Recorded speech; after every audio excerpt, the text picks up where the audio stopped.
Hi everyone, it's your old mate Shano here. Thanks for stopping by to check out this video. Today we're going to review the mini-series Masters of the Air by answering 3 questions about it. What did I like? What didn't I like? And would I recommend it? But first of all, let's learn a little bit more about it. Masters of the Air forms the third part of what some people call the Spielberg-Hanks War series. The others, of course, being Band of Brothers from 2001 and The Pacific from 2010. Based on a book of the same name, Masters of the Air tells the story of the US 8th Air Force, with a focus on the 100th Bombardment Group. The series follows 4 main characters: Gail Buck Cleven, John Bucky Egan, Harry Crosby, and Robert Rosie Rosenthal as they make their way through the war. These 4 are based on real people, as are lots of the other characters that we see both in the air and on the ground. One last thing before we go too much further, there are spoilers ahead, so be warned if you haven't yet watched this. So our first question is, what did I like about this series? Well, first up, I thoroughly enjoyed it. It's very well put together. And as an enthusiast of military aviation from my childhood onwards, I was glued to this throughout all 9 episodes. This series does a really good job of showing just how awful things were for these crews. People come and go, and you barely get to know their name before they're gone. And this was the reality during those heavy years of World War II. Sometimes veteran crews wouldn't even bother to learn the names of new arrivals, as they knew they wouldn't be around for very long. Tied in with this is how they showed just how many crew were dying. We often hear things like 6 planes didn't come back, or we're now down to 12 of our original 30 crews. But I liked how, at a couple of points, the show makes the point that it wasn't just 6 planes or 18 planes, but note that there were 10 people on each plane. This extra bit of information really rams home the losses. In mass formations, when 30 planes go down, that's 300 men gone. The scale of the losses and difficulty of keeping up with training and bringing on new crews really becomes clear. I also liked the combat scenes. While the CGI left a lot to be desired on a lot of occasions, the air-to-air footage showed the utter terror and chaos that went on.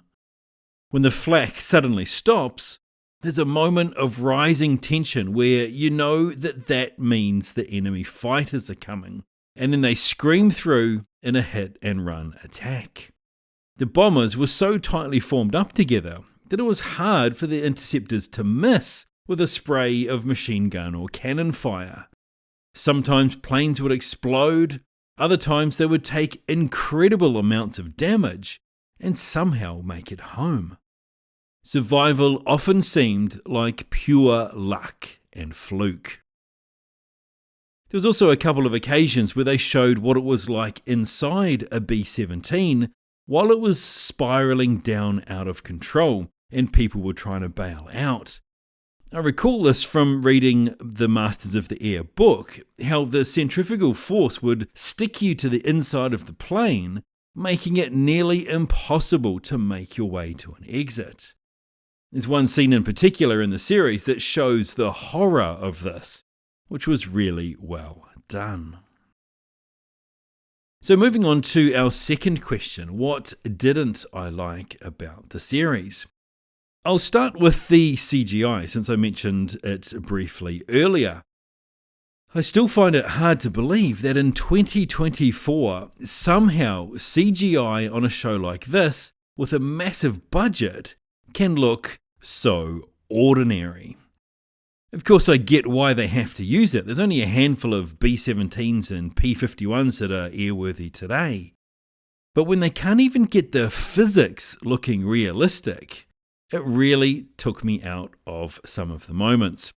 And something that really made this obvious was that we also recently watched 2001: A Space Odyssey, and I couldn't help but think at several points through that the visual effects look so much more realistic in a movie from 1968. I guess this is the difference between matte paintings and models compared with pixels on a screen. Also, in the first few episodes, there's a number of bombing missions, and I struggled to tell who was who and in what plane.